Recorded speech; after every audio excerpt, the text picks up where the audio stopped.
This is Lieutenant Commander Scott, Chief Engineering Officer of the USS Enterprise.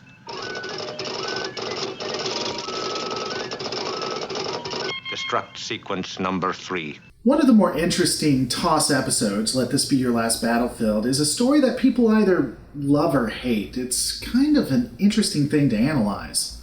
So let's just get into it. I have to admit, when I first mentioned this episode in a previous discussion, I was surprised at the amount of vitriol and people who didn't like it. Some found the story to be preachy or even deceitful. While I didn't personally think that it did any of that, it could be a bit, well... There's no theory, Captain, from the basic work of Mandel to the most recent nucleotide studies, which would explain our captive. All gradations of color, from black to brown to yellow to white, are genetically predictable. Monotone humans are all alike. First you condemn and then attack.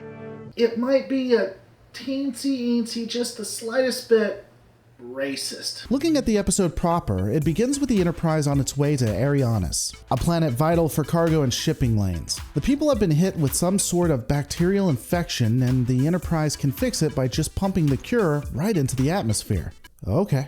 While en route, they run across a stolen Starfleet shuttle that is flying erratically. Scans show that the life form is almost dead, so they tractor it in. Of course, we see that the treaty with the Time Lords is coming in quite handy, as the shuttle bay that accommodates this could in the past accommodate this.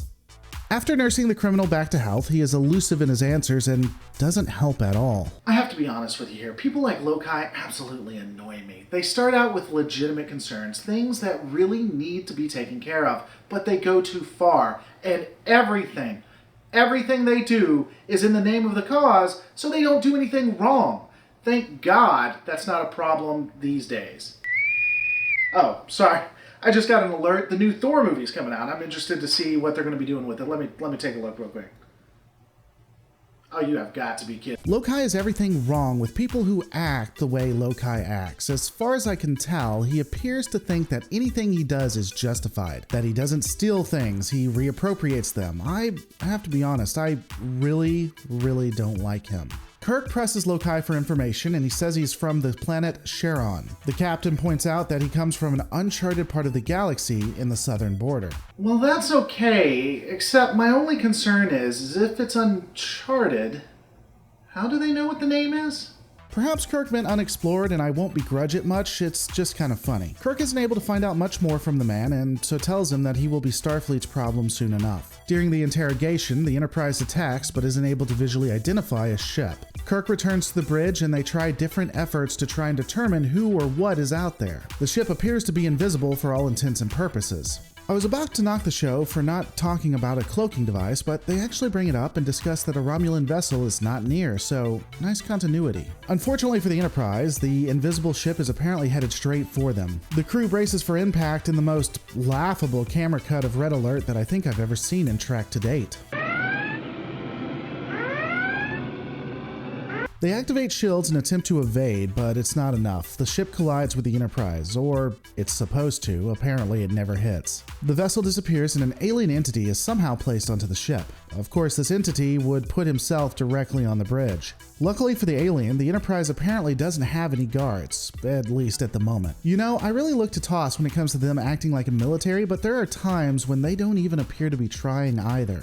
So, I haven't talked about it yet, and I'm sure people have already gotten annoyed at the lack of discussion, so let's do that. One of the main points of this episode is how the aliens are portrayed. You have one alien with white on the right side and black on the other, and the other alien is the exact opposite. The two hate each other for this exact reason. We don't know a lot about the history, but from what can be seen, apparently one side enslaved the other. The enslaved side was ultimately granted freedom, and according to who you want to believe, either the people were oppressed or they began to harm the society with the freedom that they had. Both aliens swear up and down that it's one or the other. There's nothing in the middle. At the time, I'm sure this was very impactful to the day and age. In the 60s, race and how those who weren't white are treated was very much a part of the social issues. And while I would argue it's gotten much better, it is still something we even see today. However, I feel like there's more to this episode that we can get that's a bit different from a cultural standpoint, and we'll get to that a bit later. The alien that has arrived on the bridge is Biel, someone who is chasing Lokai. He explains that his ship was made of material that was not detectable but had been strained after the arduous trip and the ship just disintegrated, which would have killed him if the Enterprise had not come along. So you have a ship that can't be seen but can be detected by sensors, thus they know where you are. And this ship disintegrates after a while. I feel like those are some flaws there. Back to the task at hand, Biel demands to take Lokai with him back to his planet. Biel is allowed to see Lokai and the two immediately start arguing. He raided our homes, tore us from our families, herded us together like cattle, and then sold us as slaves. They were savages, Captain. We took them into our hearts, our homes. We educated them. Yes, just education enough to serve the master race. You were the product of our love. You repaid us with murder. Why should a slave show mercy to the enslaver? Slaves? That was changed thousands of years ago. You were freed. Freed? Were we free to be men? Free to be husbands and fathers? Free to live our lives in equality and dignity? Yes, you were free if you knew how to use your freedom. You were free enough to slaughter and to burn all the things that had been built. I tried to break the chains of 100 million people. My only crime is that I failed. To that I do plead guilty. There is an order in things. He asks for utopia in a day. It can't be done. So when I watch this part of the two arguing about how one was enslaved and when given freedom, the one that was enslaved really wasn't given true freedom, and then I hear the other side with the freed murdering people, I don't know who to believe. I'm fairly neutral without more evidence or information. That said, I can completely understand how people would take one or the other side. During the 60s, I think this probably started quite a few great conversations though. The argument ends in an ultimate stalemate with neither side proving their point. Kirk would be forced to return to the bridge, with no guards left at sickbay and a known criminal there, might I add, so that's just a great choice. When he arrives, the ship is veering off course as there appears to be a malfunction. They switch the navigation to auxiliary systems, and that does nothing. Kirk puts the ship on red alert, and Spock determines that they are being taken to Charon. Commissioner Biel appears and tells them that he has taken control of the ship. With his mind. Apparently, he can take the ship to Warp 10. Yeah, I get it. Blah, blah, blah. Voyager. Ooh, look at it. Warp 10, threshold, blah, blah, blah. Just cut back. Cut back. Lokai demands he is given sanctuary and that the commissioner be killed. When Kirk tries to take both of them into custody, they activate some sort of shield and can't be touched. Kirk states the ship must get to Arianis or billions will die. When the commissioner declines, Kirk activates the auto-destruct. Destruct sequence number 2, code 1, 1A, 2B. Mr. Scott? This is Lieutenant Commander Scott, Chief Engineering Officer of the USS Enterprise.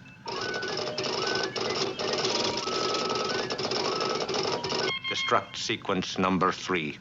So let me get this straight. The commissioner can control the engines and navigation, but can't control the computer and can't stop the destruction of the Enterprise. Okay. Either way, Kirk almost destroys the ship. He states that after the countdown hits 5 seconds, it can't be stopped. And then, he stops it when it crosses the 5-second mark. The vessel returns to its course to Arianis. While en route, we see how both aliens handle their time on the Enterprise. Lokai talks to the lower orders, trying to explain why his people are oppressed, and the Commissioner appeals to the fact that Lokai is a murderer to Spock and Kirk. I honestly like the way Kirk handles this, staying neutral and not giving either side reason to believe that he is with them. He even, at this point, declines to call Lokai a criminal. The ship arrives to Arianis, and the plot that people needed to be saved is done and has served no purpose. Moving on. Once again, the Commissioner takes over the ship, burning out the navigation controls and the self-destruct. So they don't have the controls to the self-destruct. If only they had some form of particle weapon that they could shoot at the warp drive. Like maybe something that would phase particles. Like a phaser. Once they arrive to Charon, they discover that the entire population has been eradicated with only the cities left. Not able to accept that their entire civilization is gone, both ignore the captain's offer for them to stay and beam down to the planet. At which point, Kirk, having the ability to beam them back up and probably could find a way to neutralize the powers of the Commissioner, just leaves them for dead. so yay evolved humans, I guess. They never address how they fixed their navigation system, but I assume that's what happened and they return home. I want to pause a moment and focus on one of the last pieces of dialogue from the episode. It doesn't make any sense. To expect sense from two mentalities of such extreme viewpoints is not logical. Their planet's dead. Does it matter now which one's right? Not to Loci and Beale. All that matters to them is their hate. Do you suppose that's all they ever had, sir? No. But that's all they have left.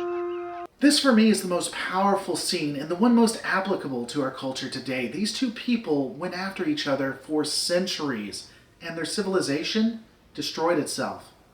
After they found that, they didn't stop. They didn't try to make peace. They just continued to fight. And that's the most impactful piece when it comes to this entire episode. They weren't willing to change, and it's something that we see today. But all of this, it's just my opinions. What are yours? Let me know in the comments below. And as always, guys, I'm going to see you on the next Lore Reloaded.